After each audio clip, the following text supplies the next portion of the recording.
Now I do dream of distant places where I don't know now, but it's destiny. Quer viajar com a Destiny Tour? Então fica aí e fica ligado nesse vídeo. Escuta, baby.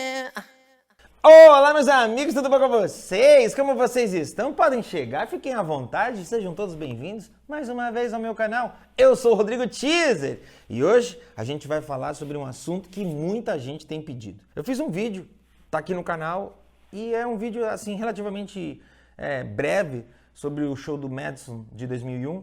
E aí, a partir de então, a galera começou a falar, pô, fala de turnê. Mas, normalmente, a galera fica presa entre Bad, Dangerous e History, que são as turnês solos do Michael. Pensando nos vídeos que eu vou fazer, eu entendi que a gente precisava voltar um pouco mais no tempo. Pro ano de 79, na Destiny Tour. Eu dei uma analisada nos shows e nas turnês que vieram antes. Nitidamente, eram shows que eram adaptados ao lugar. As turnês elas não eram tão coesas como passaram a ser a partir da Destiny Tour. Então por isso que eu escolhi Destiny Tour para ser o ponto de início. Para a gente falar de todas as turnês a partir da Destiny Tour. Destiny Tour é um projeto muito bacana, obviamente, tem início no álbum Destiny. O álbum anterior, que é o Going Places, é um projeto que infelizmente não teve grandes hits. As músicas não foram tão representativas, a turnê foi super curta, foi uma turnê que foi de janeiro a maio, assim. E acabando essa turnê, os Jacksons entenderam que era hora deles assumirem de vez o controle das coisas. Então, com o auxílio de algumas pessoas, eles acabaram conquistando o direito de produzir as próprias canções, o que até teria sido motivo deles terem se desligado da Motown. O Michael deu uma ideia por conta de um documentário que ele tinha visto, de uma matéria que ele tinha visto a respeito de pavões, e aí ele deu a ideia de criar uma produtora. E aí ele e os irmãos criaram uma produtora chamada Peacock Production. Isso que vocês estão vendo agora é um pedaço do contrato da Peacock Productions, que tem o nome de todos eles, todos os irmãos, a assinatura de todos eles. Peacock é pavão, o que ilustra atrás, essa é a capa do álbum Destiny, e atrás a gente tem o quê? A gente tem o pavão, muito bonito, que é também o pavão que ilustra o Book Tour, né, o programa do show. Mas, por alguma razão, quando este álbum chegou no Brasil, alguém teve a ideia de falar, não vamos usar esta capa, não vamos chamar de Destiny. Vamos lançar com o nome de Presença de The Jacksons. Sim, Destiny virou Presença de The Jacksons.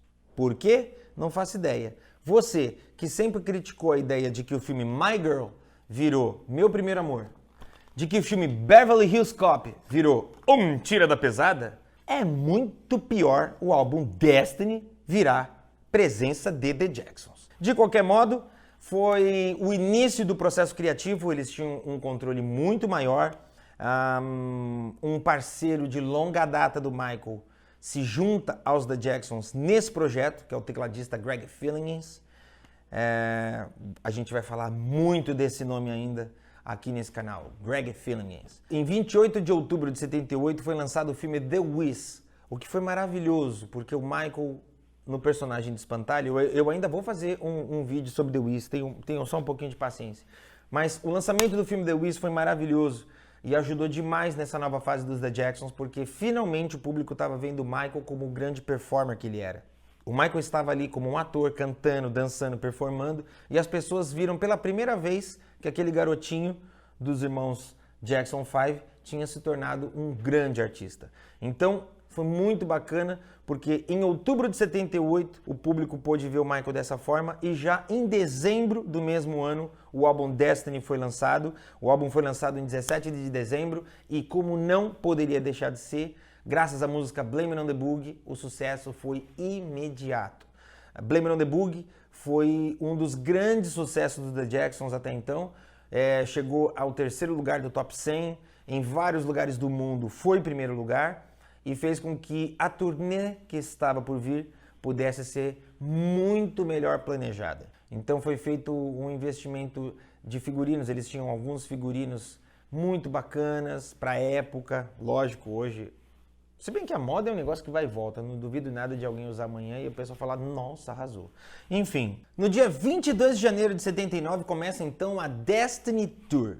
A Destiny viajou pela Europa, África, Canadá, Estados Unidos e fez um total de 129 shows, arrecadando na época 7 milhões e meio, que na nossa moeda hoje seria mais ou menos algo em torno de 26 milhões de dólares. Mas a turnê não seguiu direto, ela foi dividida em duas fases e aí entra o grande trunfo da situação toda, da ideia da vida solo do Michael. A turnê começou no dia 22 de janeiro de 79, mas ela pausou no dia 10 de junho, porque já em 78, junto com Quincy Jones, o Michael tinha iniciado o processo de produção do álbum Off the Wall.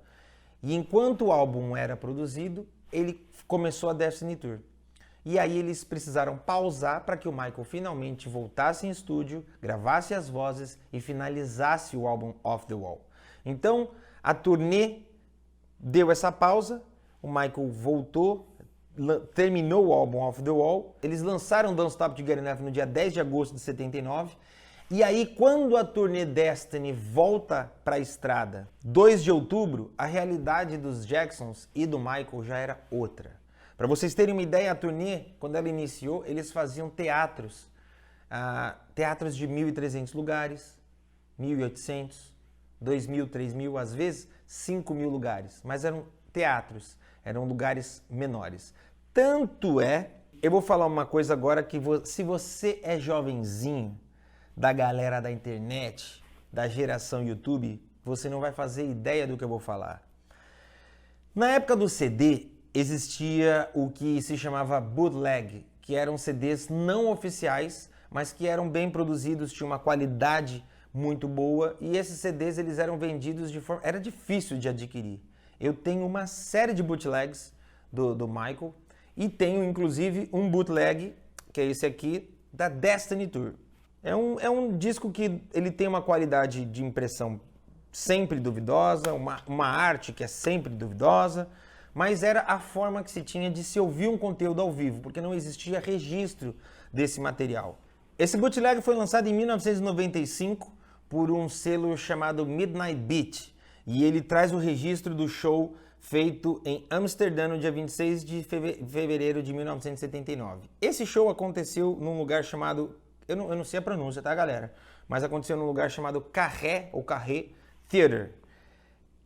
O lugar desse show é um lugar que cabem 1.750 pessoas. Ou seja, se você que está vendo meu vídeo já viu qualquer show meu em São Paulo, Rio de Janeiro, Brasília, Belo Horizonte, Salvador, Porto Alegre, vocês viram shows em casas maiores do que The Jacksons se apresentavam no início da Destiny Tour.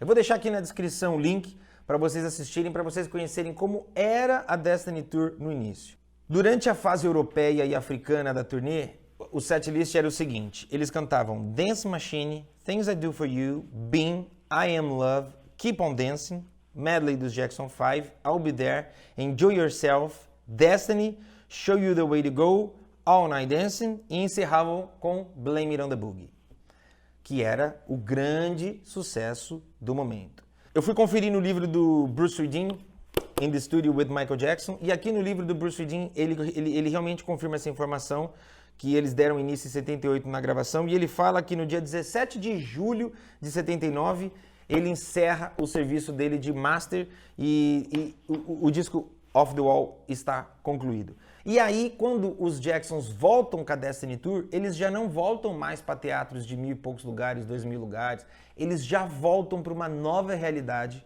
para um novo show, novo palco, cenário, tudo totalmente diferente.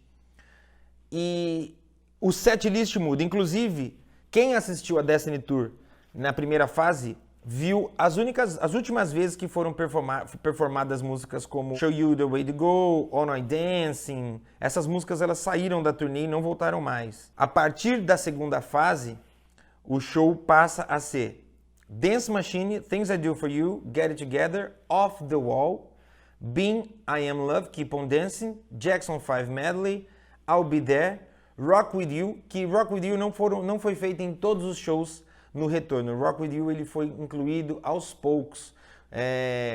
Vou deixar também aqui na descrição um link para vocês verem como era feito o Rock With You durante a Destiny Tour.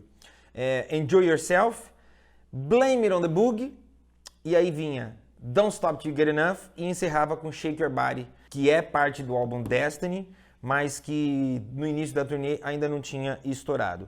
Quando a gente assiste a primeira fase da turnê Destiny, a gente percebe que a turnê segue aquele típico formato dos Jackson 5, onde os caras ficam enfileirados, o Michael vai à frente, volta, de vez em quando um vai à frente e volta. É tudo muito engessado, é tudo muito preso. Quando a gente vê a volta da Destiny Tour, já com as canções solos do Michael, a gente já percebe não só que o palco mudou, mas a gente já percebe que a própria postura cênica do Michael muda.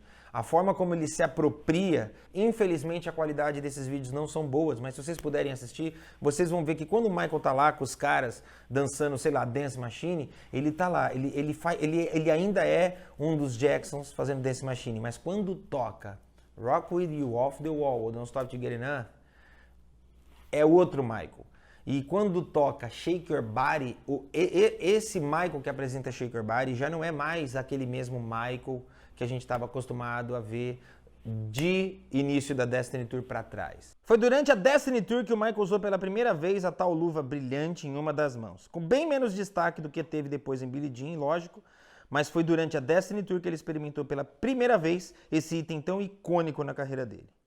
Durante a Destiny Tour, um dos souvenirs que era vendido era esse aqui. Esse aqui é o Book Tour ou Tour Program oficial da Destiny Tour, The Jacksons. O pavão aqui aparecendo. Aqui dentro, como todo Book Tour, tem uma série de informações, uma foto de cada um. Eu tenho que dizer um negócio pra vocês, por favor, não me levem a mal, mas eu nunca entendi por que raios o Jack, tanto no clipe como em várias sessões de foto, fazia isso. Porque o Jack tá de terno e cachecol, então entende-se que ele está com frio. Mas ele tá sem blusa por dentro, então ele tá com calor ou ele tá com frio? Ou ele só quis ser sexy? Eu não sei. Escreva aqui no comentário. Pra mim não faz muito sentido. Então cada um tem a sua página. Essa aqui é a página do Michael, como vocês podem ver. Estou mostrando. Como não poderia deixar, tem uma citação ao Michael no filme The Wiz, porque isso foi extremamente importante para essa revitalização da imagem dos Jacksons. A página central, eu tenho todos os programas dos Jacksons, eu tenho, na verdade, não todos. Não, dos Jacksons eu tenho todos, eu não tenho dos Jackson 5. Mas sempre a página central é isso aqui, ó. Uma foto da galera junta, fazendo uma cara meio de mal, o Tito sempre sorridente. Aí, como todo Book Tour tem, contando a história toda deles de novo. Eles com bastante gente famosa, gente importante. Enfim, esse aqui era o souvenir que vinha, que as pessoas podiam comprar na época. E aí na última página vinha aqui os prêmios que os Jacksons tinham ganhado até então. E atrás uma foto, o pavão e os 3 discos que eles tinham lançado até então pela CBS. É durante a Destiny Tour, nessa pausa da primeira para a segunda fase também, que o Michael muda o baterista e na segunda fase entra para a banda o Jonathan Moffett, né? Sugarfoot, que é um cara que tocou com o Michael da Destiny Tour até This Is It. Ele só não tocou a Bad e a Dangerous por questões contratuais. Como eu sempre falo aqui, muitos itens do Michael acabaram sendo leiloados. Esse aqui é um dos catálogos da Julian's Auction. Como vocês sabem, eu já falei algumas vezes da Julian's Auction aqui no canal. E aqui a gente tem justamente um dos principais figurinos que o Michael usava durante a Destiny Tour. Tá aqui esse figurino, como vocês estão vendo na foto. Este traje, que foi o traje que o Michael usou, esse figurino que ele usou na Destiny Tour, foi leiloado nesse dia por $23.040. Então, por $23.040, alguém se tornou o dono do figurino da Destiny Tour. Quando a turnê finalmente chegou ao fim, ainda existia interesse de se manter a turnê ativa, mas o Michael optou por parar. Segundo consta em alguns livros, foi nesse período que o Michael desenvolveu um problema muito sério vocal por conta do esforço e da demanda.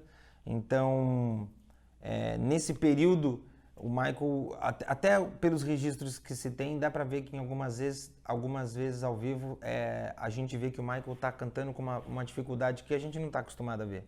E aí foi por conta até disso que o Michael conheceu no projeto seguinte um cara que, segundo consta, mudaria a vida dele, que é o Seth Riggs, mas a gente ainda não chegou nesse lugar, então a gente para por aqui.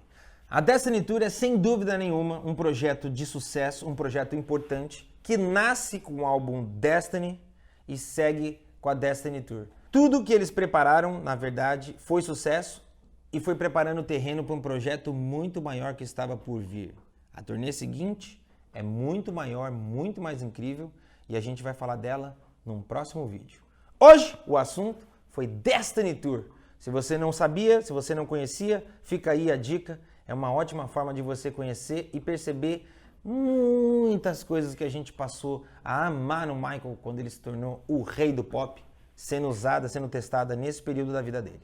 Se você gostou desse vídeo, você dá um like, você comenta e manda para um amigo, sei lá. Se você não for inscrito nesse canal, você já se inscreve, ativa o sino, porque você não vai querer perder o vídeo da próxima turnê. Ou vai? Eu sou o Rodrigo Teaser e a gente se vê num próximo vídeo aqui. Now I just dream of this place.